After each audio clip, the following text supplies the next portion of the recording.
اچھا مولانا عبدالعزیز صاحب کا آپ نے ذکر کیا، ابھی ہم نے چند دن پہلے دیکھا آپ وراول پنڈی میں لال مسجد میں جاتے ہیں اور وہ چند مسلح افراد کے ساتھ آپ کے پاس آتے ہیں اور آپ سے کہتے ہیں یہاں سے نکل جائیں، یہ کیا واقعہ تھا؟ نہ میرے بچے، راول پنڈی کا یہ واقعہ نہیں، یہ اسلام آباد کا واقعہ۔ ٹھیک ہے، اچھا۔ اور دوسرا یہ ہے کہ وہ کئی لوگ مسلح ہو کے نہیں آتے، وہ ایک اکیلا مولوی عبدالعزیز ہی آتا ہے۔ اچھا، صرف یہ ہے کہ مولوی عبدالعزیز کا جو محافظ گن مین ہے اس سے گن اپنے ہاتھ میں لے لیتا ہے، اچھا، اس کو اپنا موبائل فون دیتا ہے کہ تم ویڈیو بناؤ۔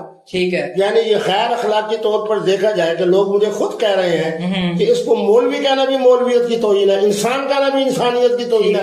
خدا کی قسم آپ کو میں بتا رہا ہوں کہ پٹھانوں نے مجھے کہا ہم کوئٹہ سے آ رہے ہیں، ہم پشاور سے آ رہے ہیں، با جماعت آ رہے ہیں، اس کے پٹا ڈالتے ہیں۔ میں نے کہا ٹھیک ہے، بہرحال ان کے والد، میرے والد آپس میں بڑے مہربان تھے، دوست تھے، ان کے والد کے ساتھ مجھے بڑی محبت تھی۔